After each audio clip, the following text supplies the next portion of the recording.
Good evening. I'm Katrina Nguyen-Robertson. I'm a PhD candidate at the Peter Doherty Institute for Infection and Immunity, and I'm also a Science Communications Officer for the Convergence Science Network.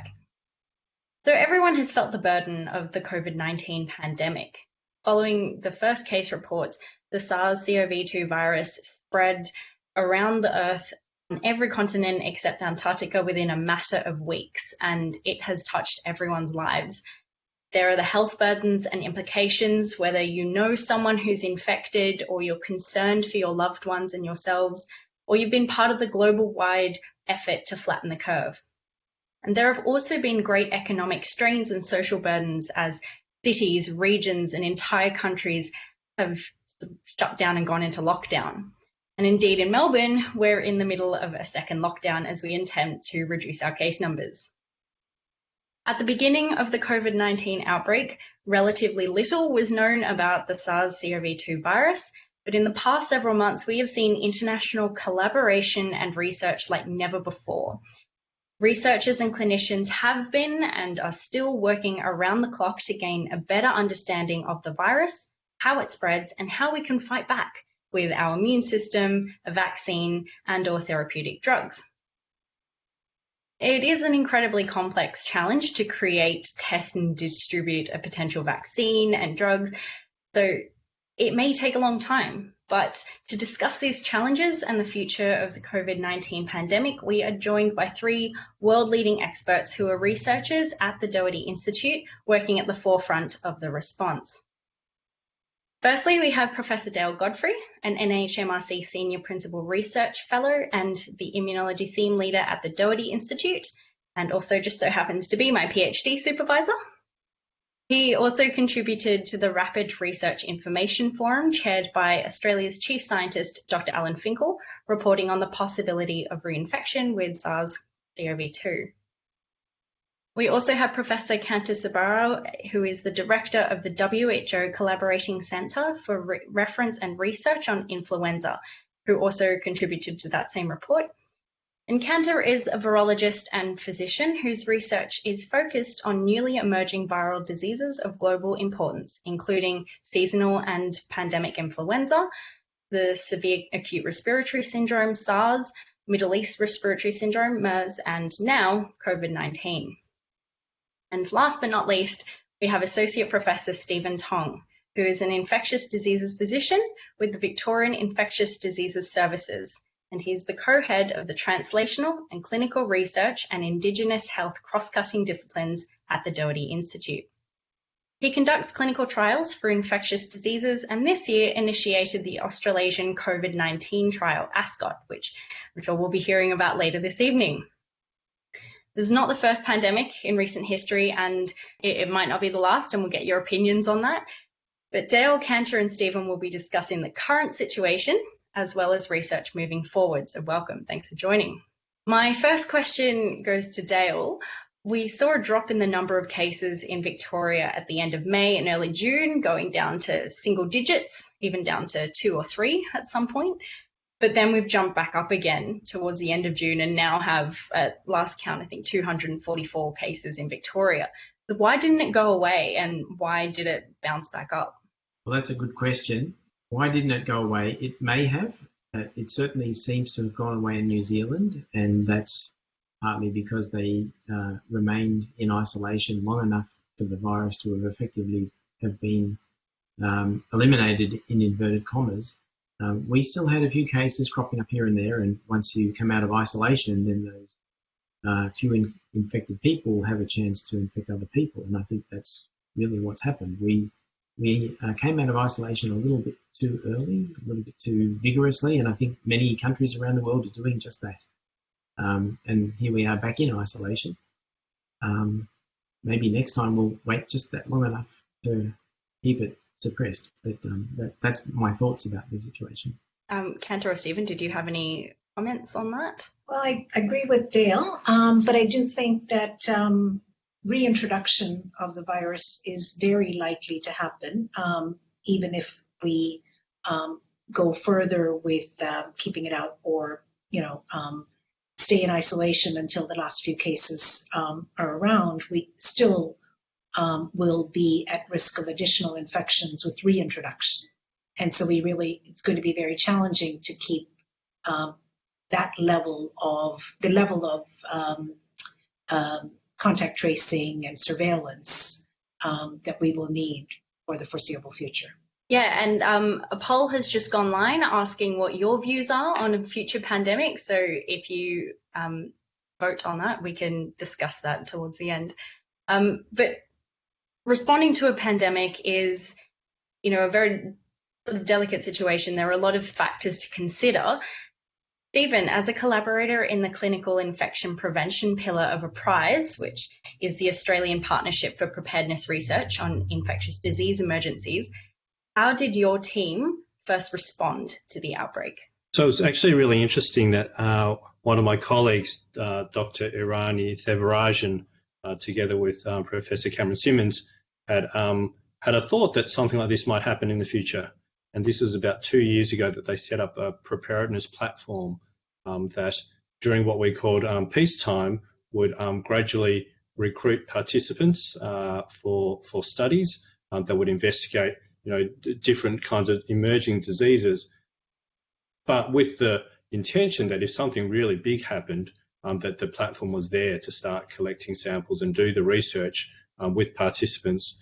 So this was really set up and got ethics and other governance approvals 2 years ago.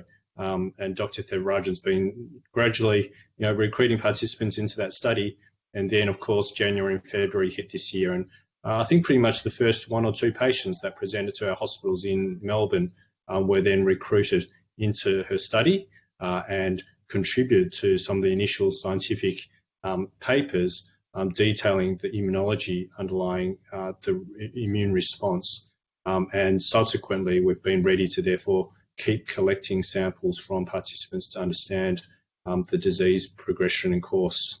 Thank you. And we'll discuss trials later on. But speaking of the immunology side, we might just go a little bit into detail behind the virus itself, the virology, as well as the immune response to it. Kanta, how does the SARS-CoV-2 virus differ from viruses that we've seen before in the population, like SARS? And what makes it more infectious and dangerous? We have coronaviruses occur in many different species, and humans have been infected with coronaviruses that typically cause a common cold. We have 4 such viruses that circulate in humans. But SARS and MERS were different. They're also coronaviruses, but they came from animal species. And so they were the introduction of a novel coronavirus to which the population was not immune. And in both of those instances, definitely with SARS and to a great extent with MERS, those 2 viruses did not spread efficiently from person to person. There was some limited transmission in healthcare settings, but not efficiently transmissible. And so both of those outbreaks were controlled with public health measures. What is a game changer with this virus is its ability to spread efficiently from person to person. So that is, in that regard, it behaves much more like an influenza virus. The second thing that is really different about this virus compared to SARS and MERS that came before is the fact that there are a large number of people with asymptomatic or very mild infections, and they spread the virus. With SARS, almost all the cases were severely ill, and so once you recognized a case, you could isolate the case, and you could trace contacts. That becomes very challenging when there are mild or asymptomatic infections that are the source of spread. Thank you. And as it's spreading, and the WHO has warned that it could take 4 to 5 years to finally control COVID-19, is that necessarily a bad thing once it has been around for long enough and becomes endemic, or is this something that we need to really get on top of? Well, I think we do need to get on top of it because of the percentage. It's a small percentage, but a small but very significant percentage of people that develop severe enough illness that they require hospitalization, intensive care admission, and a proportion go on to die. So for those reasons, we do need to control it.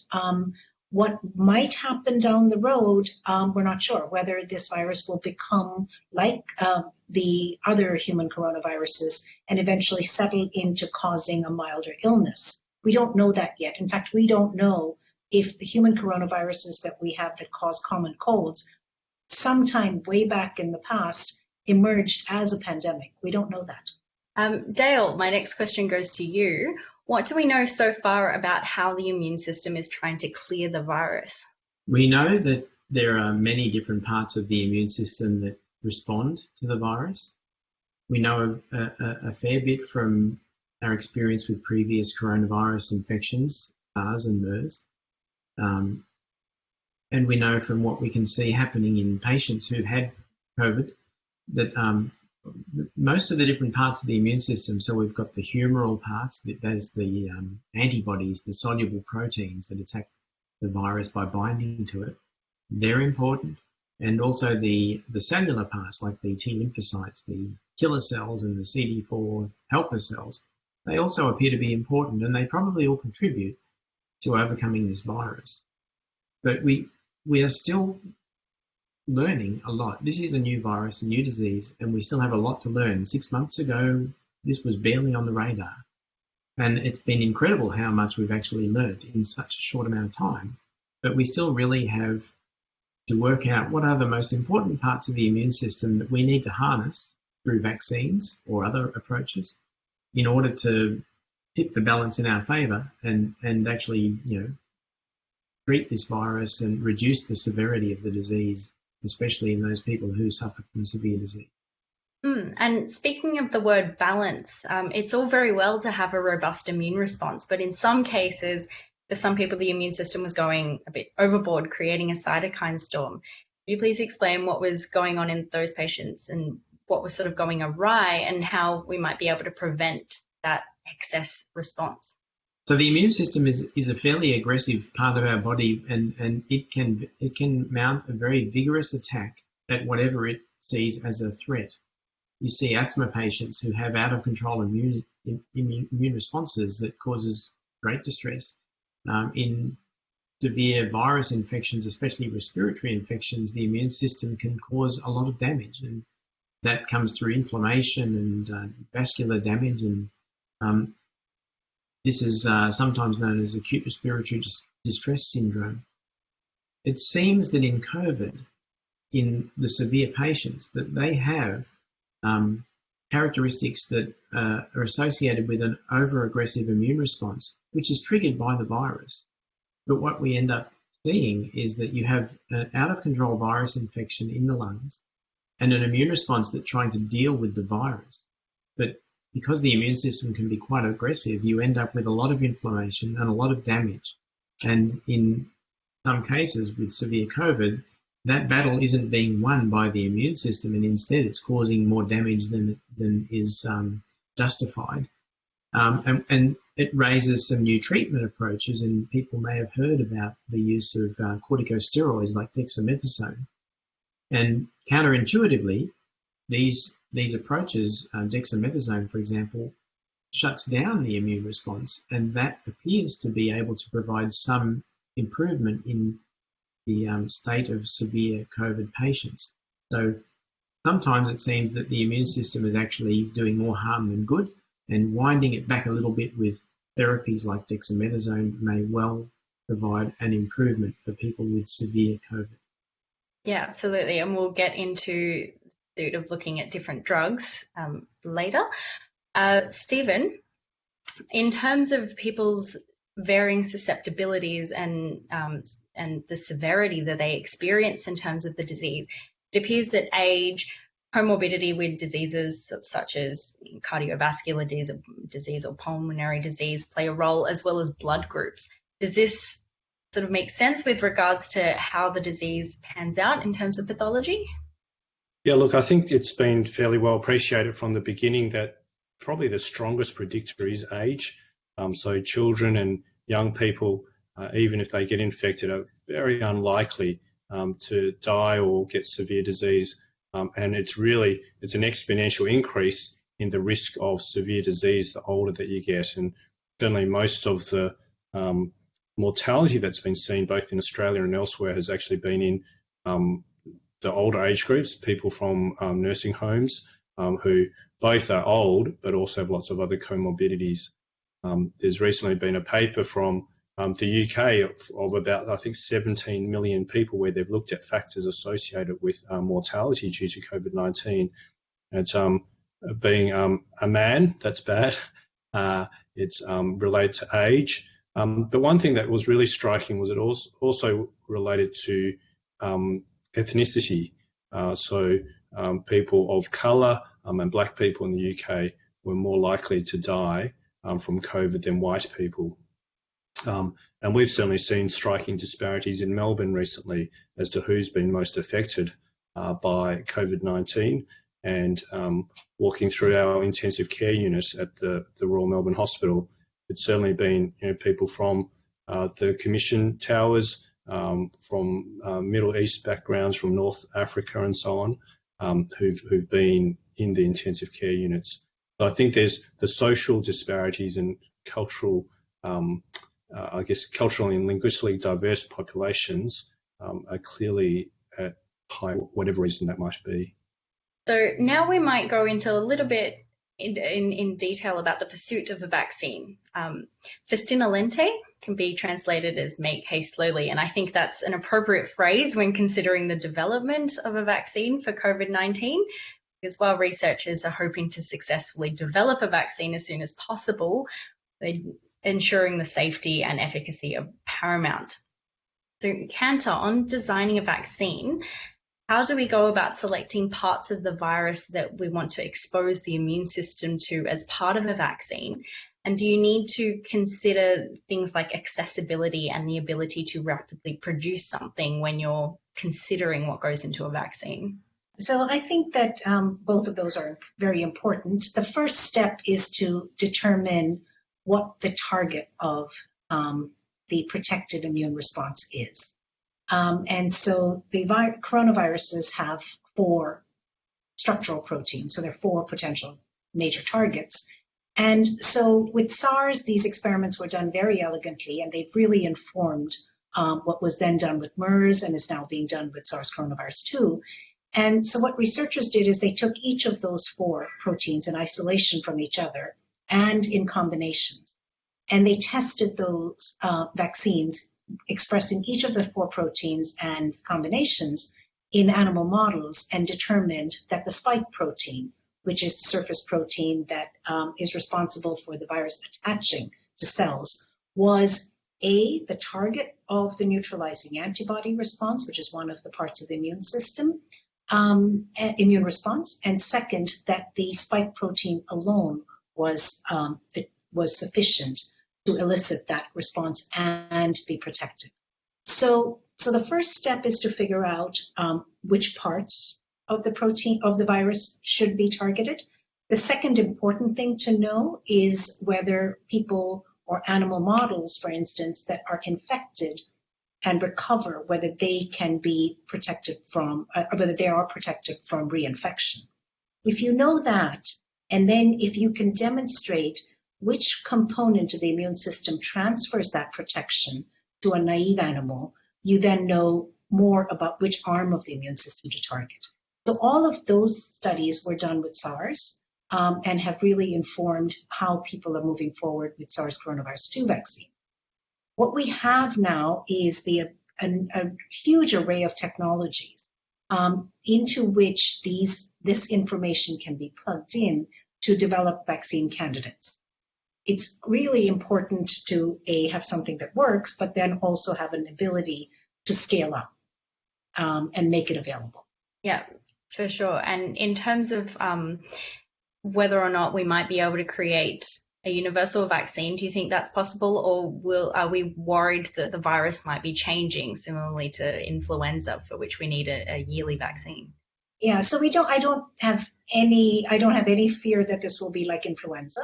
Coronaviruses do not mutate at the rate that influenza viruses do, so I don't expect that to be the case.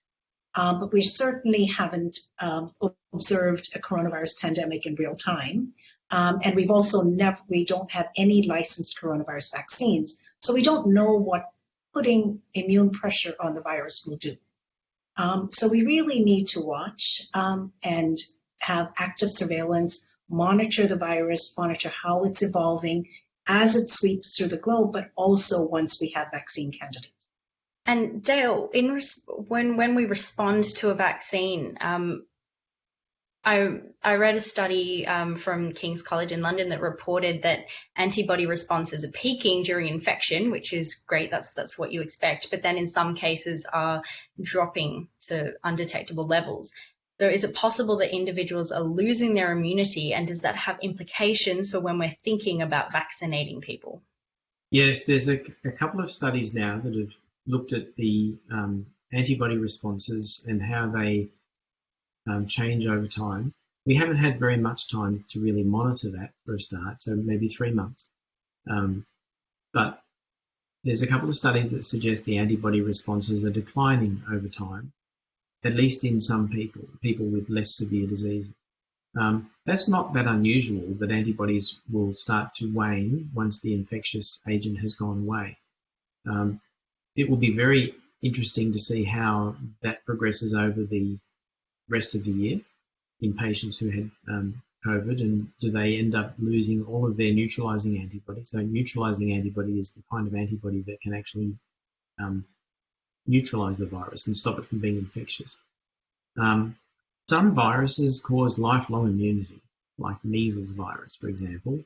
Other viruses, for reasons that aren't entirely clear, like coronaviruses, and not just SARS-CoV-2, but various coronaviruses, are notorious for not being so good at inducing long-term immune responses. And for example, the common cold coronaviruses that we get every year, they come back and people get reinfected year after year by the same viruses.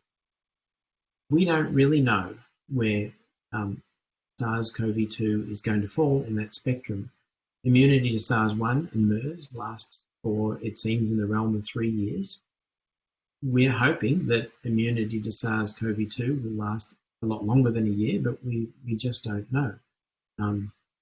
These are the sorts of questions, with this new disease that we are watching and waiting to see how it will go. That doesn't necessarily mean that a vaccine will have the same limited effect, however.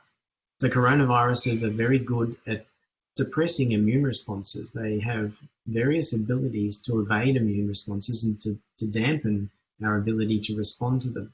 When we design a vaccine, we are able to select certain parts of the virus. For example, the spike protein that Kanta mentioned before. We can include that, but we can leave out some of the other parts of the virus that suppress immunity, and therefore we can develop vaccines that, in theory, should be able to give us a much more prominent immune response that provides much more long-lasting immunity. That's the goal. And speaking of goals, herd immunity is obviously one of our goals to achieve with a vaccine. The measles virus is highly contagious. We need at least 95% of the population to be immune, whereas for seasonal influenza, it's quite lower. What are we sort of looking at in terms of herd immunity or effective herd immunity against this virus? So herd immunity is it's a very important phenomenon that protects the more vulnerable members of a community, such as the elderly or the very young or people who have suppressed immune responses for various reasons. And it's really a vital part of any vaccination strategy. You typically can't hope to vaccinate everybody, but if you vaccinate enough people, then those people who have impaired immune responses for whatever reason are going to be protected simply because the virus or whatever infectious agent it is can't circulate because most people are immune. So it's a very important strategy with regard to vaccination. And the percentage of people that need to be immune depends on how infectious the virus is. So for measles, it's 95% because measles is a highly infectious virus. For flu, it's much lower, around 25%, because flu isn't quite so infectious as measles. The estimates for for SARS-CoV-2 are in the realm of 60 to 70% of people would need to be immune for herd immunity to work. And that's a pretty big deal. We really don't want to see 60 to 70% of the world's population infected with coronavirus in order to achieve herd immunity. And I think that herd immunity is not a good idea if we don't have a vaccine. If we're trying to use the actual infection, the coronavirus infection, to create a herd immunity situation, then we're going to see in the realm of 15 million people in Australia infected, and probably in the realm of 150,000 people die. So that's not what we really want. Once we have a vaccine, then yes, absolutely, we want to aim for herd immunity or better. But at the moment, I think we don't even know whether, let's say we did try to go for herd immunity through infection, we don't know whether the immunity will last for more than a year. So you may have to go through that same process year after year after year. It doesn't make sense to aim for herd immunity until we get a vaccine. And switching gears from vaccine to now looking at therapeutics, Stephen, you're leading the Australasian COVID-19 trial, ASCOT, which is attempting to see if, at the moment I understand, already established treatments may prove effective against COVID-19. Could you please explain the rationale behind using existing treatments as opposed to looking at novel drugs? It just takes time to develop new drugs. So if we were to develop a brand new drug targeted specifically at SARS-CoV-2, it's going to take years potentially.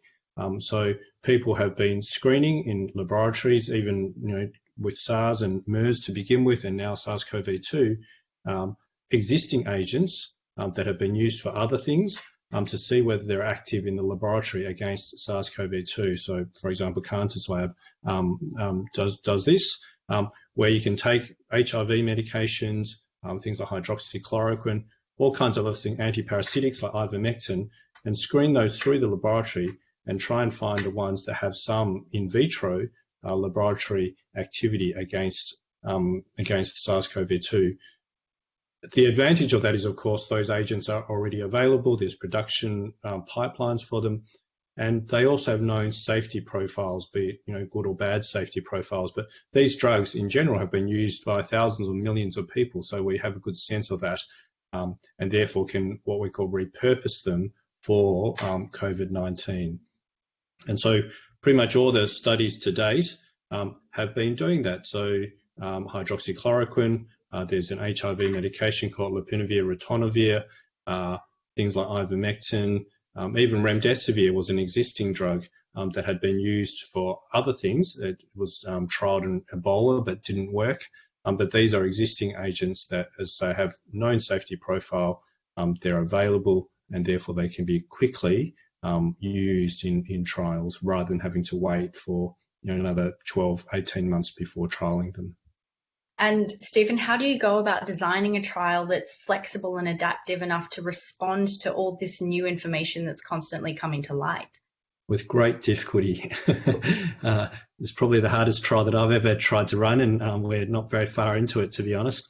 When we first saw COVID-19 start spreading around the world, we thought, hey, we should get ourselves ready, and looked at the literature to see what agents might have some activity in the laboratory, and as much like everyone else around the world thought, well, hydroxychloroquine and lopinavir/ritonavir, the HIV medication, showed promise in the laboratory, so let's put those into the trial. Let's get the drugs so that we can have them available for people in Australia and New Zealand.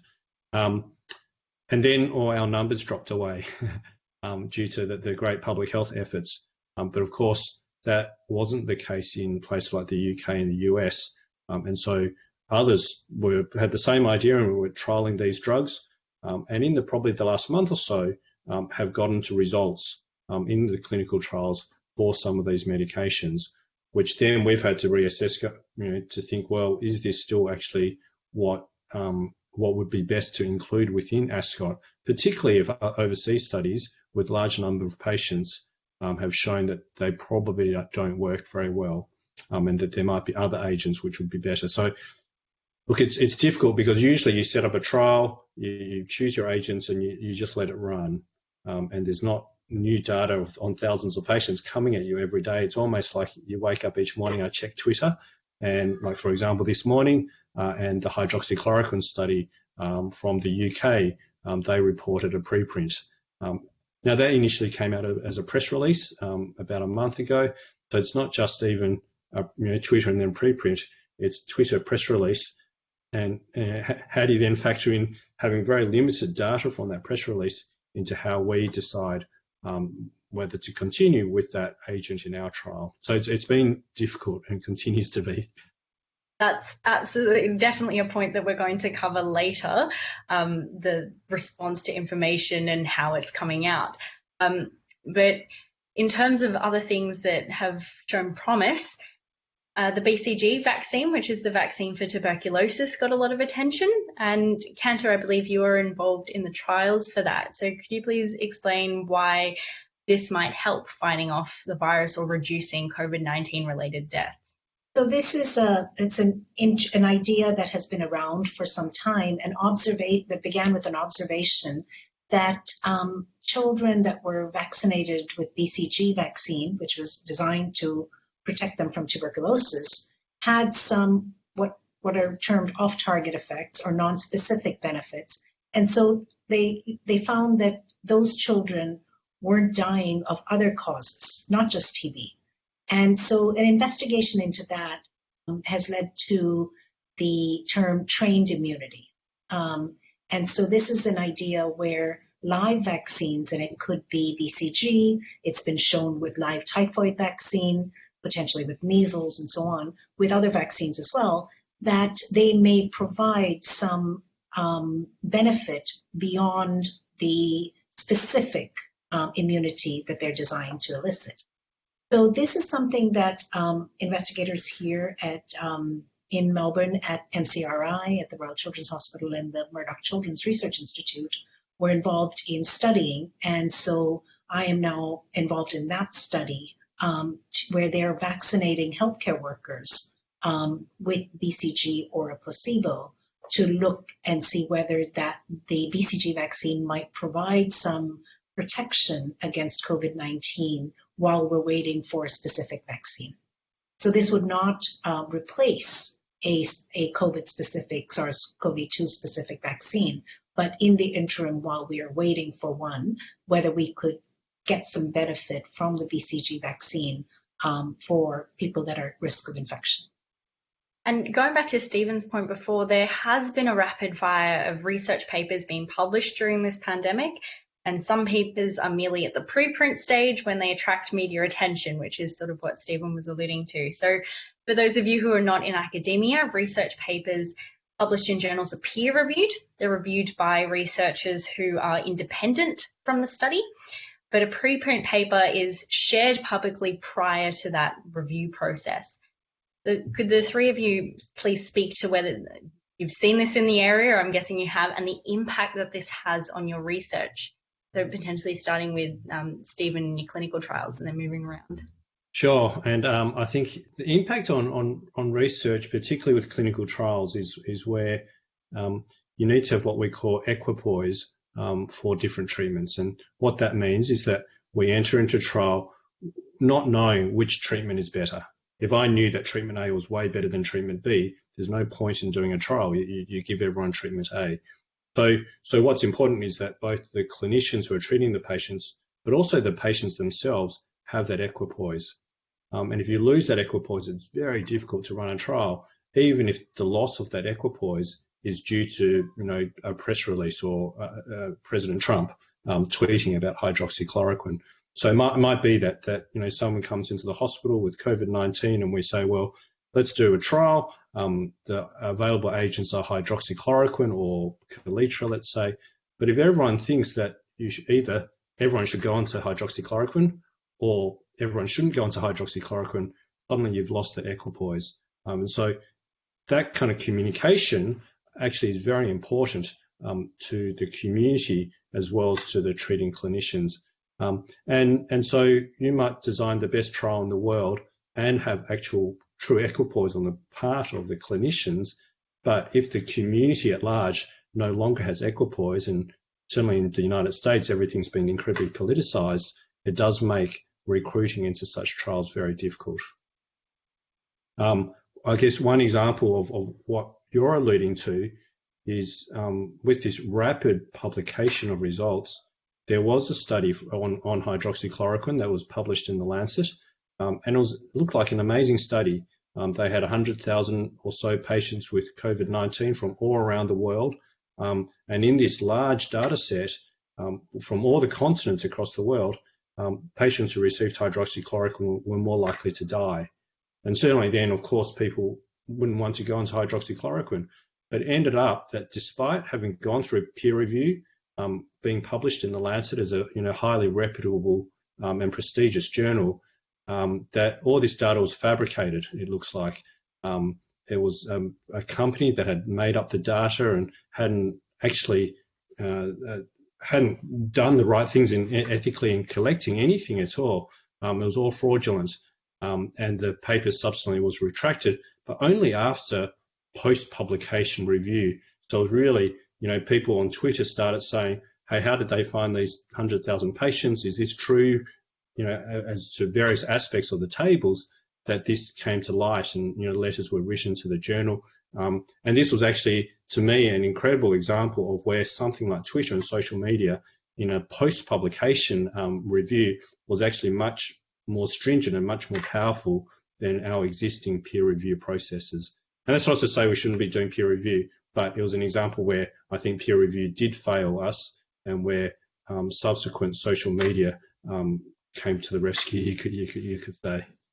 Dale or Cantor, do you have any comments to add to that? Sure. I think that the fact that people are willing to share their data very rapidly in the preprint system is great. That is what you want. That's what would be very useful in a pandemic or in any crisis. So it's truly remarkable how quickly the field is moving. But there is a cautionary note, not just from the retracted papers, but also in terms of the quality of the data that is being put up in these preprints. And I think that time will tell. I know that I've reviewed some, and some of the papers that are in the preprint stage benefit from peer review. I would think most of them do. But there is a lot of pressure on reviewers because the journals are also eager to move rapidly. So most people are getting, 5 to 10 days to review a paper where it might have been 2 weeks under normal circumstances.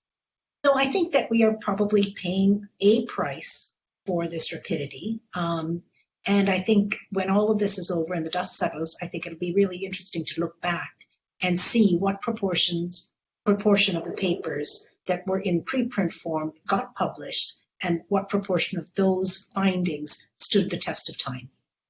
Dale, I will pose my next question to you, but Cantor and Stephen, feel free to add any comments.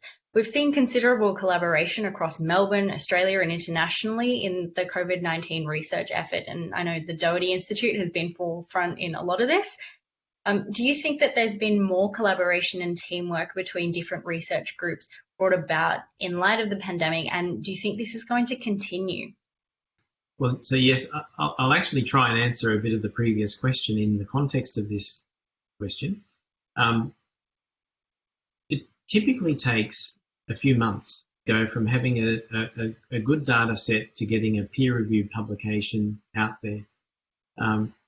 Cantor, Stephen, myself, and several others from the Doherty Institute have been meeting 3 times a week pretty much since the beginning of this pandemic.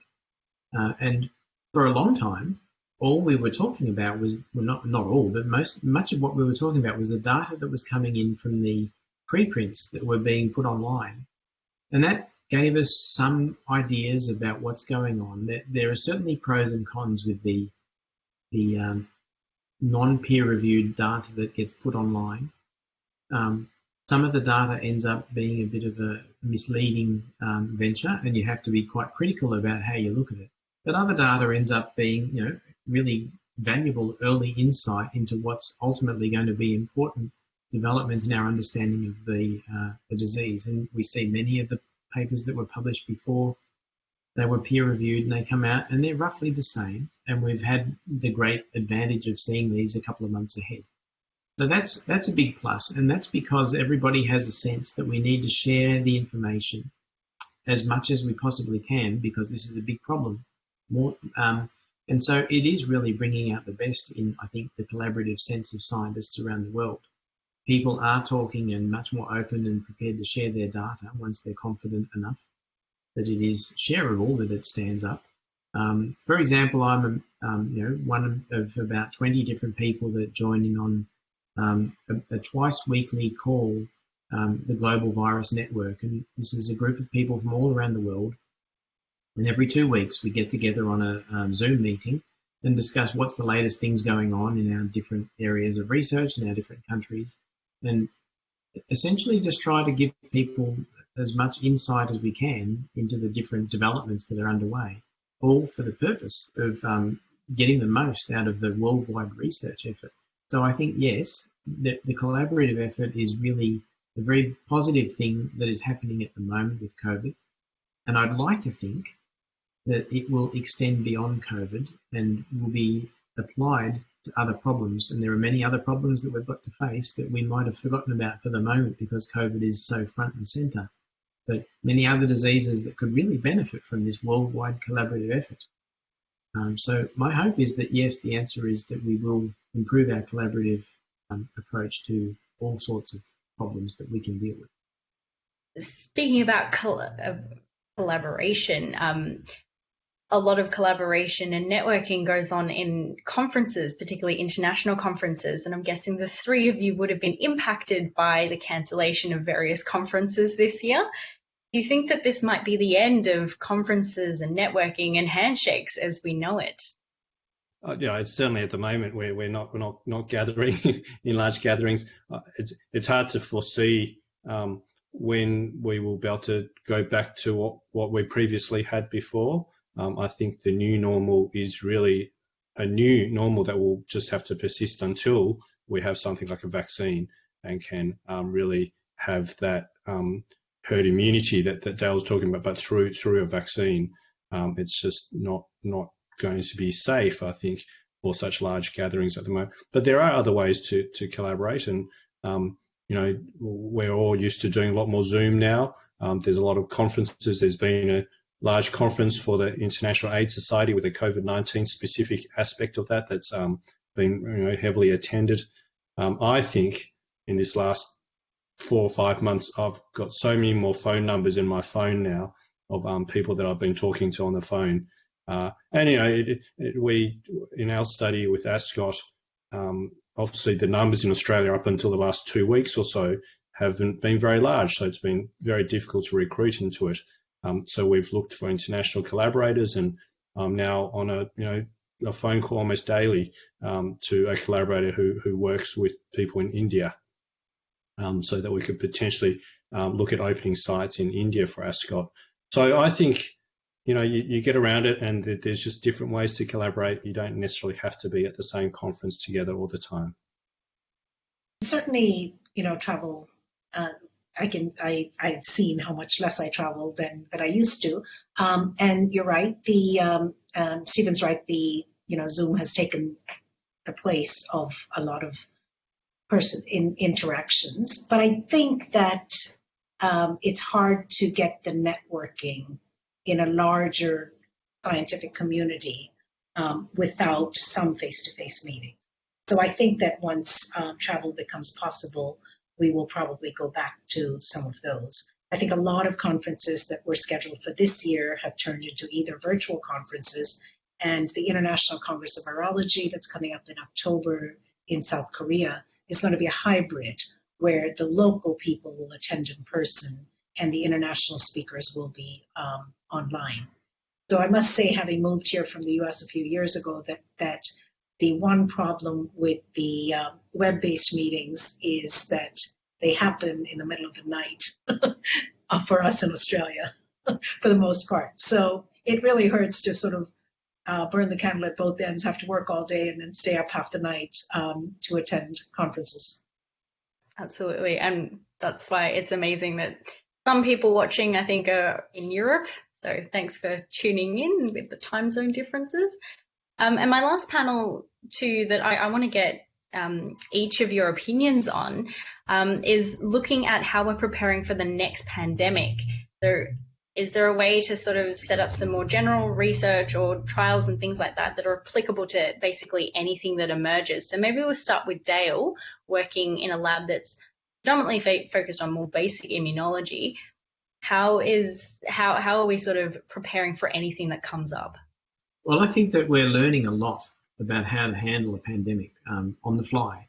But it's also worth adding that I think a lot of the really impressive progress with some of the vaccines, so don't forget we've got 30 vaccines or so already in clinical trials within 6 months of this virus being recognised and the sequence published. That's astounding. And a large part of that comes from our experience with the previous coronavirus epidemics, SARS and MERS. Many of the teams that are now way out there in front were previously working on those coronaviruses, and so they had already quite a lot of experience and understanding about what's needed to make a good vaccine. That's now been amplified many-fold because now many groups around the world are working on coronavirus who previously weren't. My lab is an example.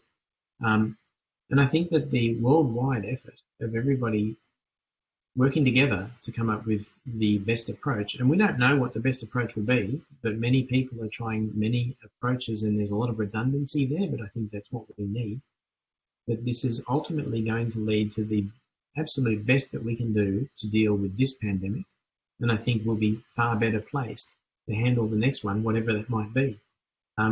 Hopefully, we'll be able to continue sort of a higher level of vigilance so that we can be ready for the next one and respond rapidly, even more so than we have for this one, which has already been incredibly impressive, I think. So I think that we learn from each event, and certainly we've had experience with influenza pandemics more recently than coronavirus pandemics in the past. So a lot of the pandemic preparedness efforts were focused on influenza. And many of those were sort of dusted off and repurposed to respond to COVID-19. But we have learned some things that and have implemented things at a scale that we never would have for flu, because with influenza, we've got antiviral drugs and we know how to make the vaccines and we know the principles. And we don't have any coronavirus drugs available and had no licensed vaccines. So the reliance on physical and social distancing is unprecedented. It wasn't part of most people's pandemic preparedness plans, this level of social distancing. In influenza pandemics, you do some of it, talk about closing schools, but this scale is new. So I think we have learned a lot, and it will change how we prepare for future pandemics. I think what we haven't talked about yet that is really important is the awareness that pandemic pathogens are usually emerge from animal sources, crossing a species barrier into humans. We had 2 warnings with coronaviruses, and we're still not prepared for this one. So I think it is very important to recognize that human public health cannot run without incorporating concepts from animal health and the environment. And together that's called One Health. And I really think that we have learned from this how critically important it is to pay attention to how we as a people are altering the environment and making animals and human interface so much closer that we are at risk for pathogens crossing the species barrier. So it's great that we have principles for vaccine development and principles for responding to a pandemic, but we should also be aware of what the source is out there and monitor it. That's an excellent point. And Stephen, as someone who has set up a prize, I think you said 2 years ago, is this something that's going to, help with our continued preparedness against future pandemics? Yeah, look, I hope so. I hope so. And of course, it's always difficult. The great difficulty for some clinical research in this setting is funding, and funding to prepare for something that may never occur. It's always difficult to get funding to do that. I actually think many people were critical of the Chinese response to begin with, and perhaps that they were perhaps slow in picking up that there was a new virus and communicating that to the world. But in retrospect, when you look at it, they actually had some surveillance system in place for patients presenting to their hospitals with pneumonia of unknown cause. Now, and they noticed these clusters, astute physicians, and got them to the lab and picked up that there was this novel coronavirus. Actually, when you think about it very quickly, now if something like this had happened in Australia or the US, I actually think we would have been a lot slower because we don't have those kinds of surveillance systems in place. Many of the times when we see patients with pneumonia in our intensive care units and we don't get a diagnosis, we just think, well, we didn't make the diagnosis, and we leave it at that without investigating further. So I think there would be great value if in Australia itself we had platforms such as that to have surveillance for these kinds of emerging pathogens.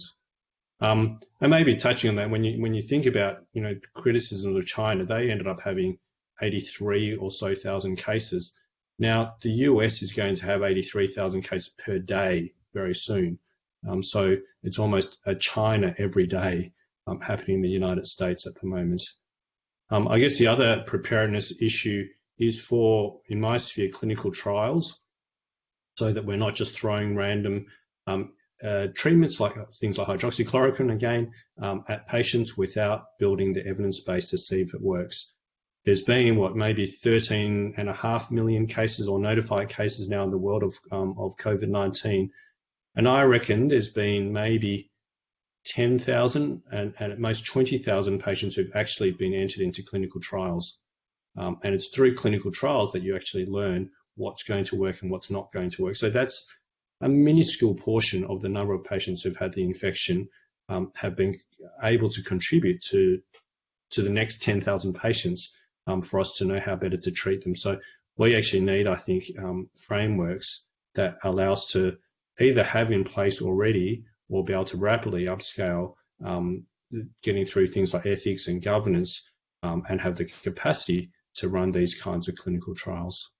And I gather from the audience poll that most people listening in think that, all this preparation is going to help, but inevitably pandemics are going to emerge in the future.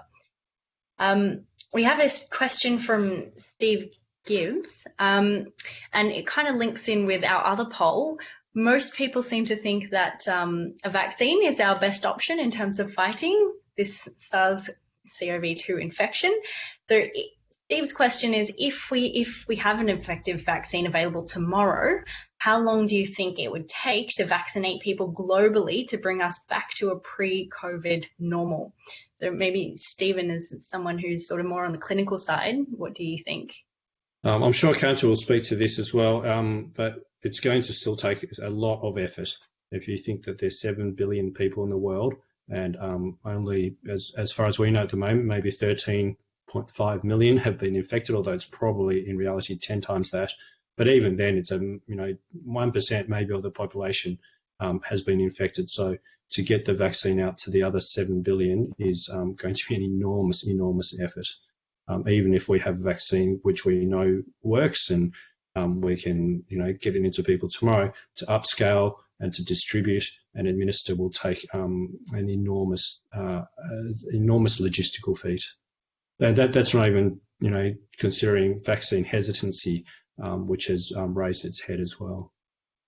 Kanta, did you want to comment on that? I know Stephen sort of threw it to you. All right. A question from Pauline Vickers. I think, Dale, you're probably best to answer this. Pauline says that we've heard this morning about the effectiveness of the Oxford vaccine, and T-cell stimulation seems to be the key. So would you like to comment on the effectiveness of T-cells as opposed to antibodies in our immune response? T-cell stimulation is likely to be a key part of a good vaccine. For a start, to get a good antibody response, you need to get a good T helper response. Whether T cells play a key role in the effective neutralization of the virus is less clear. Antibodies may well be able to do that without killer T cells getting involved. Studies have suggested that T cells and B cells play a contribution. Many vaccines really only drive antibody responses, and they are effective enough to keep us protected from infection. So the bottom line is we really don't know.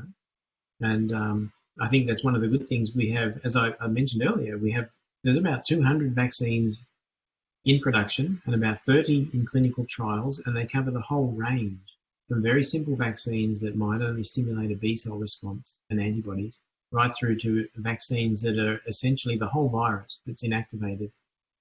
And that will stimulate the whole range of immune responses that can see all the different parts of the virus, including T cells and B cells. So we have to keep an open mind about what's going to be the optimal response to provide the best protection. Also, what's going to be the fastest way to get at least a first vaccine that actually provides some level of protection, and that may not induce T-cell responses, and there may be generation 1 vaccines that provide some protection, like maybe a flu vaccine does, and we'll be able to develop them and make better vaccines as we progress. And Cantor, I might address the next question to you. So we've had 2 anonymous questions trying to address the effectiveness of mask wearing against the COVID-19 spread, because there seems to be quite a lot of difference opinion with this issue. So what is the current understanding of wearing masks and of contact, droplet and aerosol-based transmission? So I think Stephen can also jump in on this one. There has been a complete change in thinking about masks in different parts of the Western world, for sure. And the WHO and the CDC and other organizations that are in public health have changed their opinions and their stance on mask wearing. And I think we're seeing that happening in Australia as well. So the idea with a mask, so they're essentially, when somebody is infected with SARS coronavirus 2, and they cough or sneeze or sing or even speak loudly, their virus may be shed from their respiratory tract out into the air. Now, there are large droplets that would settle out early, and there may be some very fine droplets that, as they dry, remain suspended in the air for longer. And those are referred to generally as aerosols. The particles that drop out of the air can fall on inanimate surfaces, and they may survive there for a period of time and can be a source where, through contact with that the contaminated surface, one could inoculate, you could inoculate yourself, touching your eyes or nose or mouth. So wearing a mask in terms of protecting oneself would prevent you from touching your face as much, and an eye shield or goggles would help in that regard. And in the case of the infected person, wearing a mask will limit the number of larger droplets that they emit.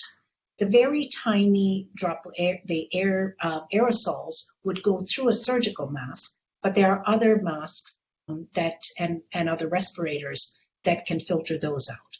So the thinking has changed and has really evolved, in part because of the infectiousness of the virus and the number of people that are shedding the virus but are not yet symptomatic themselves.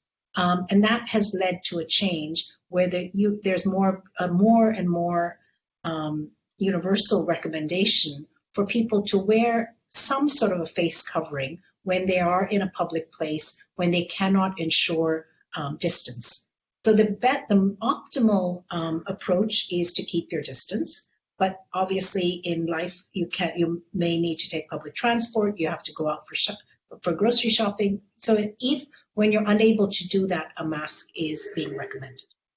Yeah, look, I would agree with everything that Cantor has said there, and really stress that physical distancing is still the main thing, and masks will supplement that, and I'm very happy to wear a mask and would recommend wearing a mask, but the main thing is still keeping that physical distance. It may well be that there is some aerosol generalization with just coughing and sneezing and so on, but this is not measles in terms of its transmission risk. This is not primarily, I don't think, transmitted by aerosol. So we're not seeing that R0 figure of 20 that we see with measles.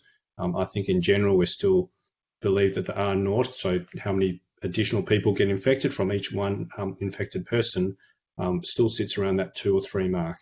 So even if there is some aerosol generalization, I think the majority of transmission still happens through droplets. So the physical distancing, the hand hygiene are still absolutely critical. And yes, I think adding in a mask and even a face shield will further improve the reduction in transmission, particularly in areas where you can't physically distance. So, for example, for our doctors in the hospitals at the moment, when we see patients and we examine patients, you can't physically distance. You have to touch the patient.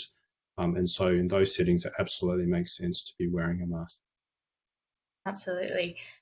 We've got two questions, one from David Rose and one from Nilesh Rowett, looking at the ethnicity and the disparity, or rather the fact that ethnicity is a factor in terms of how people are responding to COVID-19.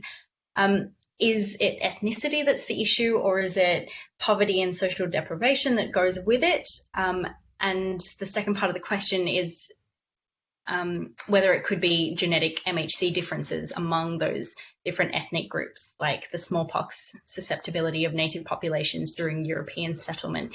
So I guess to tackle the MHC part of that, I might throw to Dale. It's not yet clear whether there's any MHC-related differences, to my knowledge. I think that there are potentially differences in the genotypes of different communities that are more or less susceptible. But at the moment, it seems that it can strike all ethnicities. I think Stephen talked a bit before about some people being a bit more susceptible than others, and I'd leave it to Stephen to comment a bit more about that. But there's even some suggestion that blood types can make a difference as to whether you're more or less susceptible. So we're still learning as to what factors, other than age, which is the clear standout factor that determines susceptibility, we're still learning about what other factors can contribute to how vulnerable we are to this infection. Would anyone else like to comment on the sort of differences there, or otherwise we'll move on to the next question? So I think I'd be happy to say that I think ethnicity is a marker for so many things. There's obviously genetics, but it's a marker for so many other things, and we've seen this certainly in the United States with Black Lives Matter. We've seen this in Melbourne, that often culturally and linguistically diverse communities are living in more packed together spaces. Often health literacy is less. There's language barriers. There's been difficulties and probably a failure on the part of public health to engage well with these communities where there are these other barriers. And to me, I think that those kind of, I guess, social, economic and social factors probably play a much more important role. And they're unfortunately, something like COVID-19 exacerbates and really highlights the already underlying disparities that we have in our societies.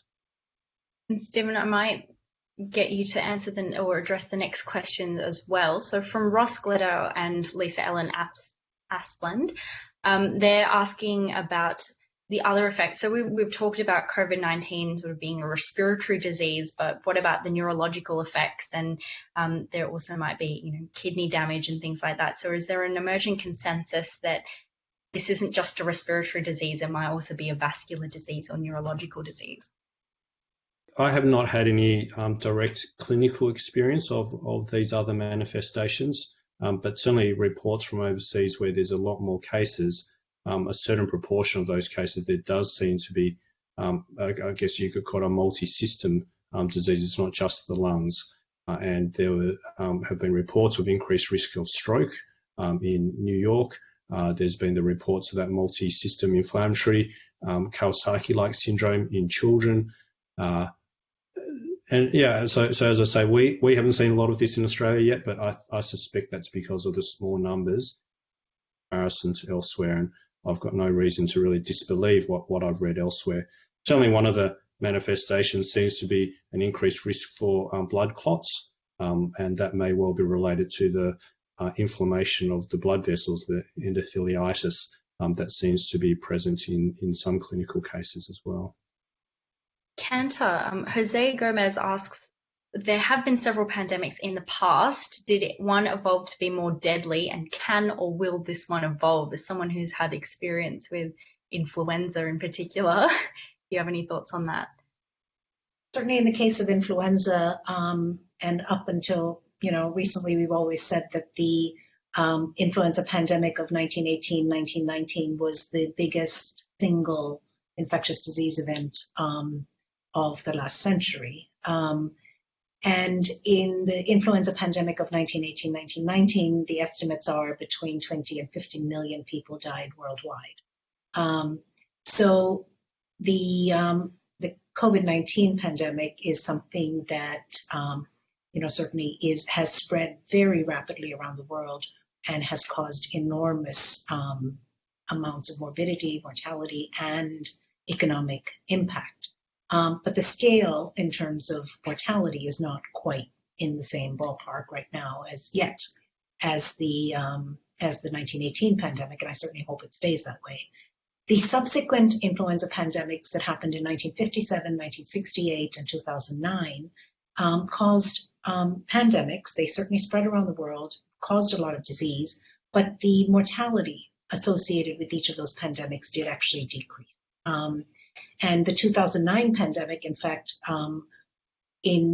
caused the number of deaths that you could see in a very, very bad seasonal influenza pandemic. But the age group and the sort of demographics were different. So we've learned that with flu, and the reasons why the successive flu pandemics caused fewer deaths may be attributed to many different things, including improved medical care, improved antibiotics, the fact that World War I wasn't going on, and that in addition, we've now learned that there are parts of the influenza hemagglutinin, one of the major viral proteins, where we do get some cross-reactive immunity. So all of those reasons may account for why we've seen a steadily decreasing mortality in the last 4 influenza pandemics. With this one, I think that we still need to wait and watch and see what happens. With the influenza pandemics, particularly the 1918 pandemic, the first wave was followed by a second wave that was much worse. And so when we prepare for influenza pandemics, we're usually preparing for a worse second wave than the first wave. And so I think that's the kind of thing that makes people that watched influenza pandemics or studied influenza pandemics, take the risks of a second wave very seriously.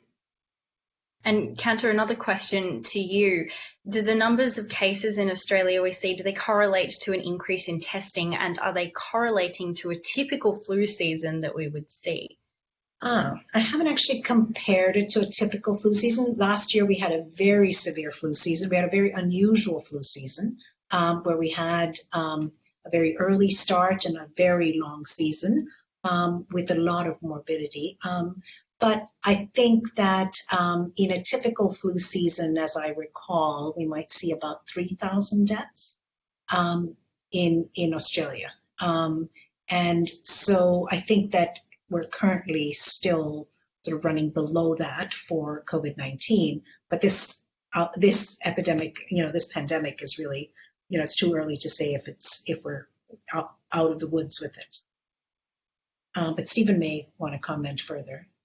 Yeah, I think having walked through our intensive care unit, this is not the flu.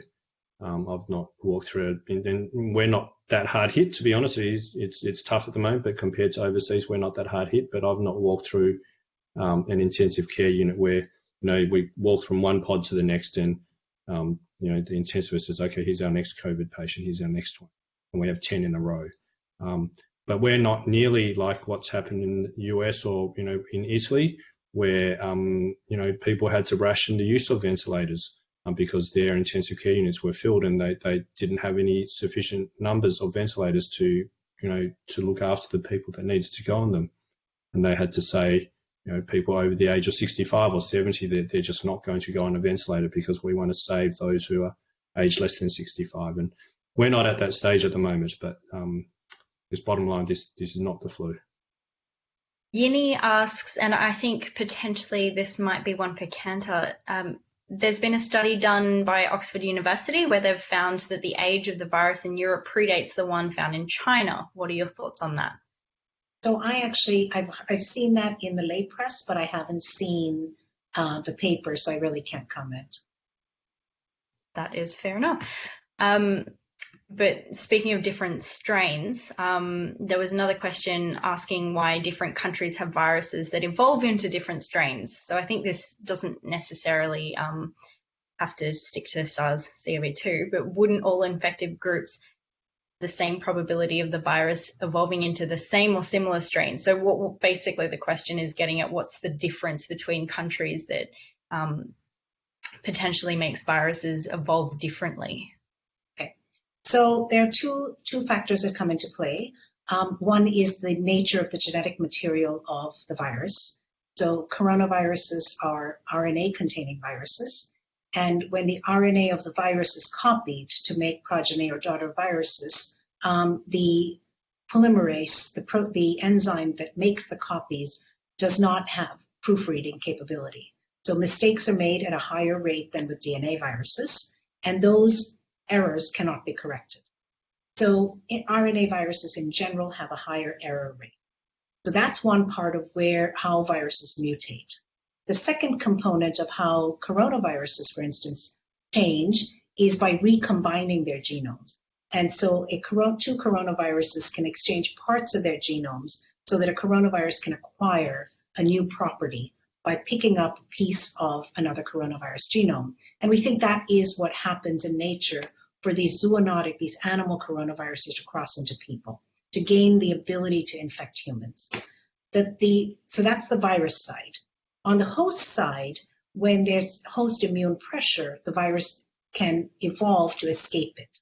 And that is what happens with influenza, with antigenic drift. So why would that happen differently in different parts of the world?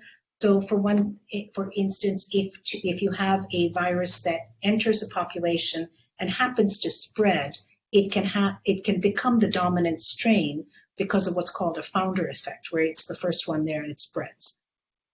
In addition, a virus can acquire mutations that give it a what's called a fitness advantage, where it becomes more competitive, more favored compared to other viruses that lack that mutation. So those more fit viruses can then dominate.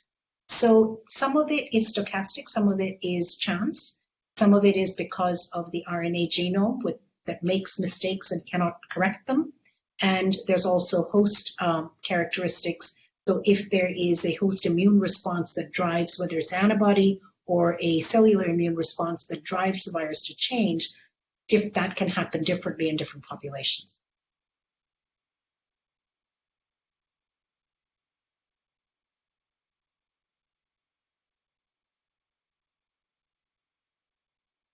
So we have a question from Mariana in Quebec. So hello from Melbourne. She wonders, can you comment on antibody-dependent enhancement and vaccine development? There are vaccines looking at antibodies at the moment, which I think you've sort of already touched on, but I might throw my own spin on this question. We've heard about therapeutics by taking the plasma of patients who have been cleared. They've already been infected and they've generated their own antibodies. So these antibodies can then be harvested for other patients. So what is sort of the situation in terms of looking at vaccines and therapeutics around antibodies? Well, so the question that was asked about antibody-dependent enhancement, that's actually a phenomenon that is where your immune response actually enhances the severity of the disease. It's something that has been observed with some viruses, and it was observed in preclinical studies of SARS-1, for example, and that just reflects that the immune system's it's a fairly aggressive system, and sometimes it can cause more harm than good. That's something that we have to be very careful about, and we're watching very carefully for evidence that any vaccines might trigger an undesirable immune response. So I think that's answering a little bit about the question that came from the questioner. Your question, Catriona, was about convalescent plasma or convalescent antibody transfer, I think. And in that case, we're taking antibodies from a person who's had the virus, they've recovered, And the idea is that their antibodies in their blood will provide a protection to somebody who now has the disease and has it. This is an age-old technology, and it was done in the 1918 Influenza pandemic, for example. People didn't even really know what they were doing. They knew that the blood contained these immune properties. And that's something that's being trialled now. It's a fairly crude approach, but it can be effective. There's a lot of people looking at this, a lot of people trying convalescent plasma transfer, where you transfer the plasma from one person to another in the hope that you can transfer their immunity. A randomized trial was published recently, and it showed that there may be some benefit to it. It's not a panacea. It's not going to be the solution to the problem, but it may help reduce the severity of the disease in at least a subset of COVID patients. It's like a precursor to the sorts of more refined therapies where we, for example, we try to make antibodies, specific antibodies against this virus in the lab, produce them at large scale and inject those as a drug. It's a biologic therapy, and it's sometimes known as passive immunization, where you can make very specific antibodies at high doses and put those into people and provide protection through that approach. So vaccines are the main way that people think about, but there are other ways to harness our immune response that don't necessarily require a vaccine. And all of those are being tested and trialed at the moment to come up with the best approach we can. Yeah, absolutely. And Stephen, I might just, I can quickly say there as well. We actually hope that in Ascot we may be able to offer convalescent plasma as one of the therapies within the trial, and to, of course, though, to be able to do that, the blood bank needs to collect plasma from those who've recovered from COVID. So I do encourage, if there's anyone who's listening, who's either had COVID or has people that they know who've had COVID, to encourage them to think about donating blood, or the equivalent, or plasma, to Lifeblood, so that can potentially be used for patients who have active COVID disease. yeah, thanks for pointing that out. Blood is sort of a very needed thing at the moment. Stephen, Ian Macaulay asks, what is the process for the translation of observation on clinical treatment, so from overseas to practice in Australian clinical situations? Yeah, great question. And this has probably been something where things have happened very quickly.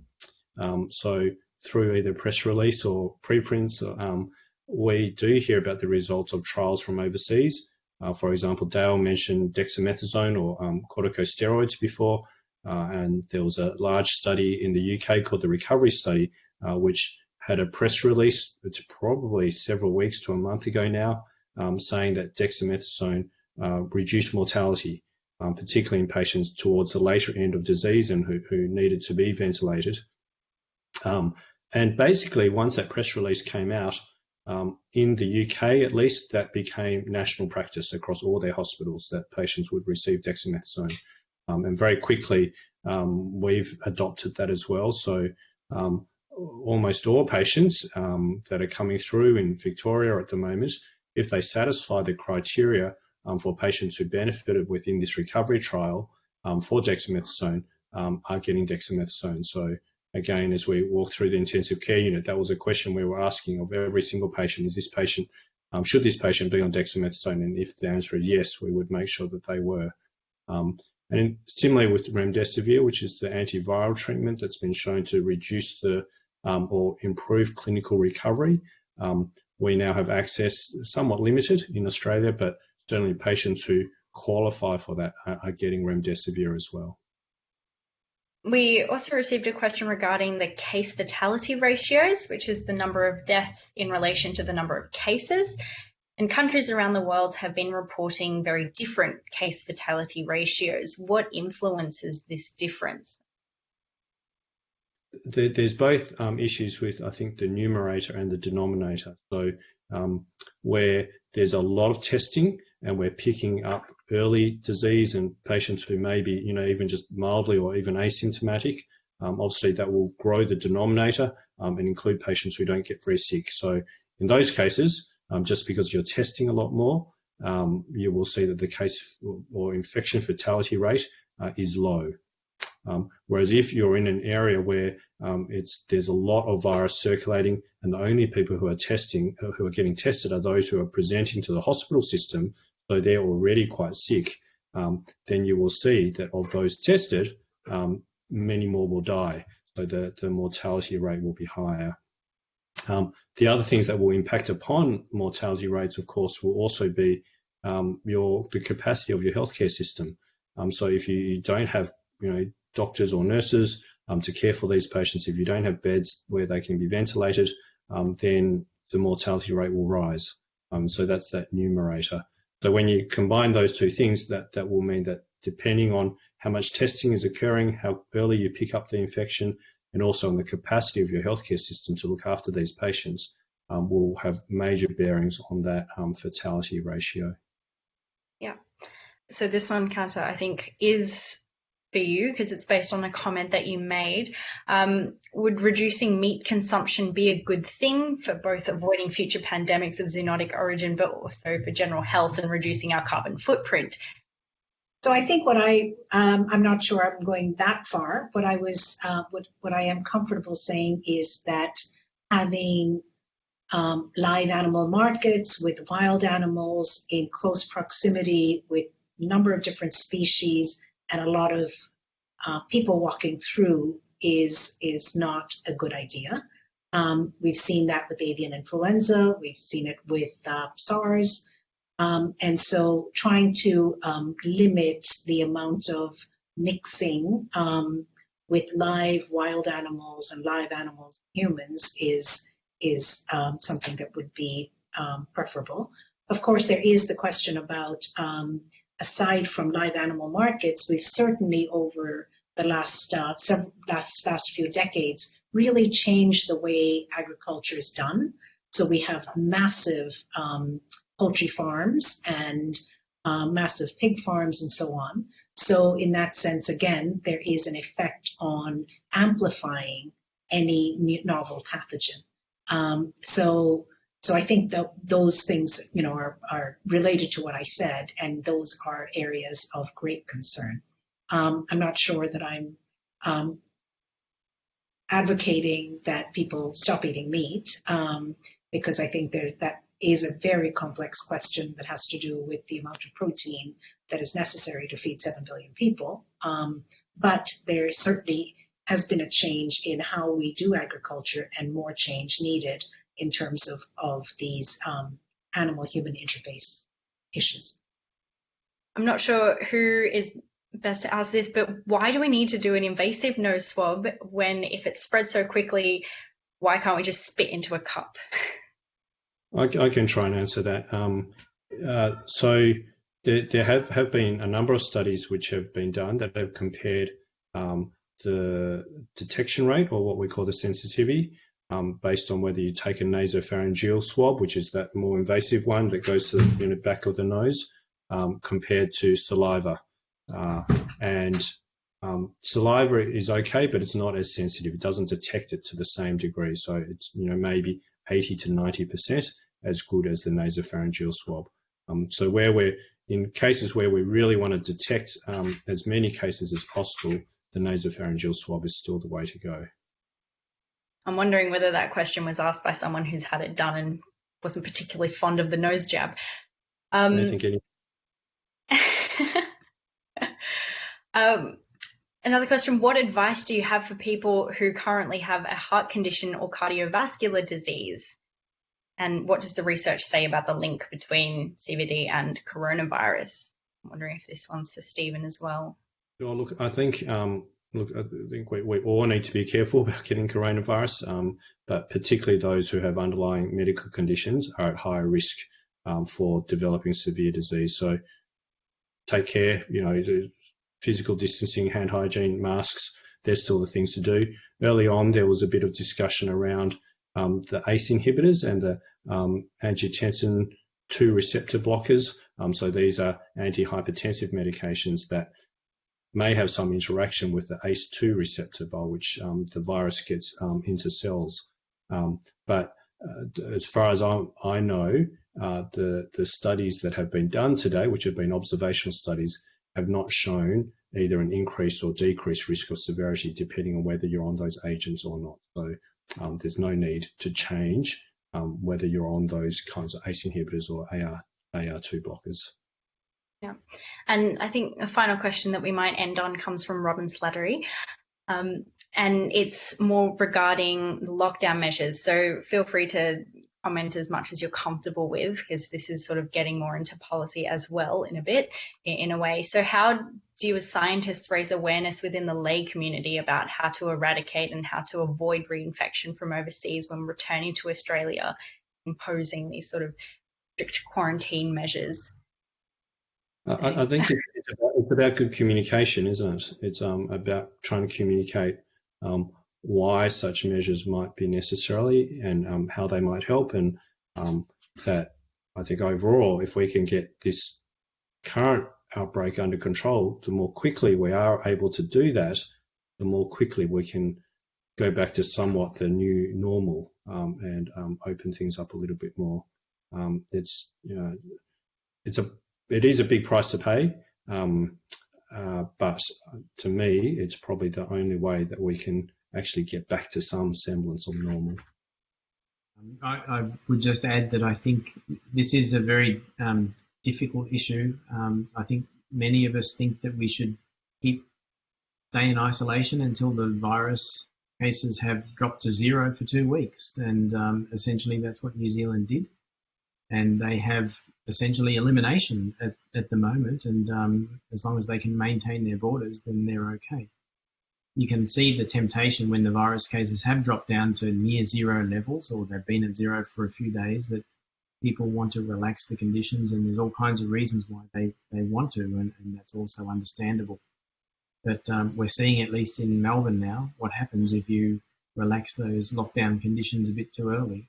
And we're going to have to find the right balance between, trying to eradicate the virus or effectively eradicate it, and then managing the borders and maintaining an economy that isn't going to suffer too badly through the prolonged lockdown. The worst thing we can deal with is multiple lockdowns, one after the other, if it keeps coming up every time we try to relax the conditions. So it's a very difficult question. So with that, if Kanta, you don't want to make a comment, that's totally fine. That sort of ends the Q&A portion, and unlike a live event, we can't really have an applause, but I'm just going to clap for Stephen, Kanta and Dale. Thank you, Catriona. I must thank the network sponsors for their support. Without it, this event would not have been possible, so please give a virtual clap to our sponsors for all they do to promote the communication of leading-edge science.